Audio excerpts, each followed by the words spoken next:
What's up, YouTube? It's your boy Mad Max here, coming at you with another video today. Today, the topic is related to why I'm reading the Bible. This might seem kind of strange, particularly because I'm not actually a religious person, despite me being raised Catholic.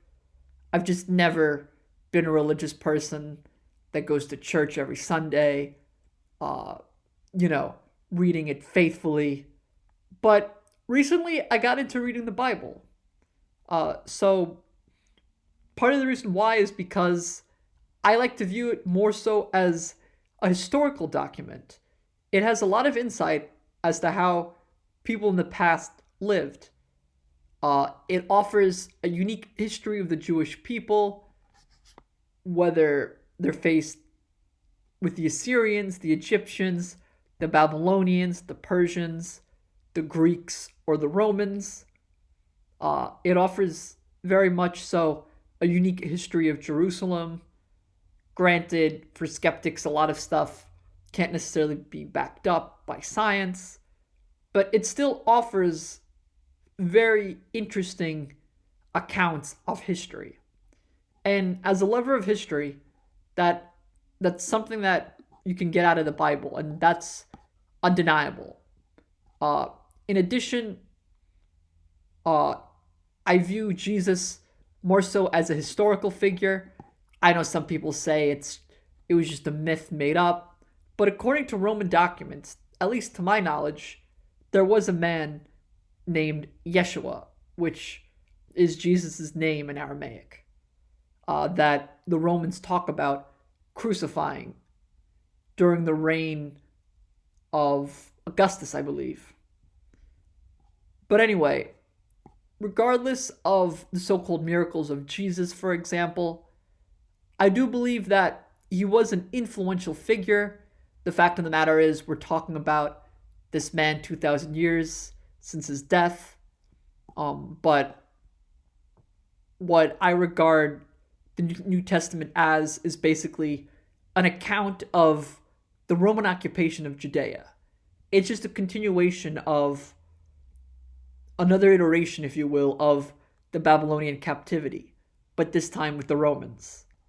That being said, Abraham is also a historical figure. Born in what is now modern day Turkey, uh, him and Ishmael actually built the Kaaba in Mecca, the most holy site in Islam. So the history there is most definitely clear. Uh, in addition to the historical accounts of the Bible, there's something to be said about the narratives, the stories that are told, whether it be Samson and Delilah, whether it be the stories of Sodom and Gomorrah.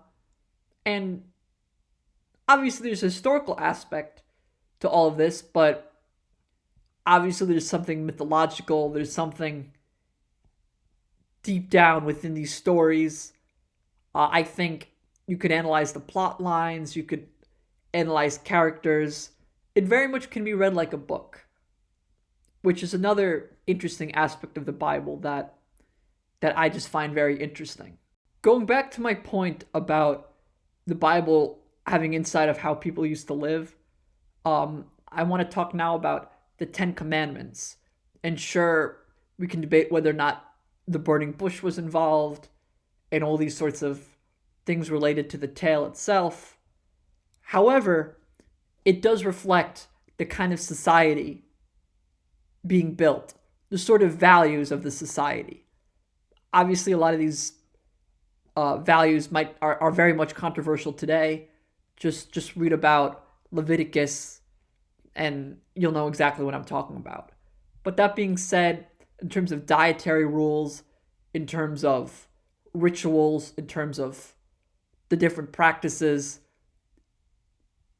the Bible does offer interesting insight into how the ancient Israelites lived, which I just find really fascinating, again, from a historical point of view. Another point to bring up that I find really interesting is how the tale of Noah and the flood, there are other stories in Mayan culture, in South Asian cultures, and even in the Epic of Gilgamesh, which is regarded as the oldest book ever written that we know of.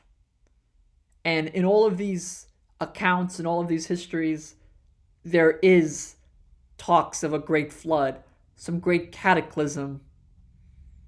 Obviously, in the story of Noah, it raining for 40 days and 40 nights. But this story about the flood, it's cross-cultural in cultures that are not even connected to one another. And I just find that extremely fascinating.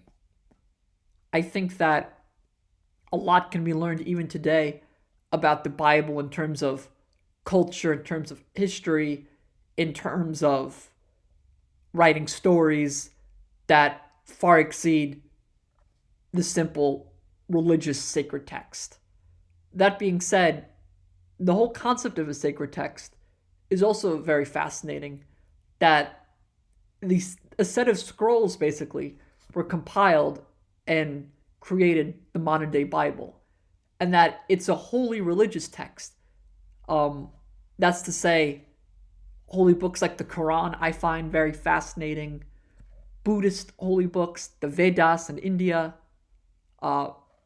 It just reflects an aspect of human culture. And religion has always been an aspect of human culture. And the value that we place on these books, I find very fascinating. So, to wrap this video up, the Bible offers interesting stories, interesting histories. It offers lessons in anthropology, just human behavior in general. And I think even if you're not a religious person, it might offer some value to you in your everyday life. Well, that's it for this video today. Thanks for listening. It's your boy Mad Max. Please like, comment, and subscribe. And I'm over and out.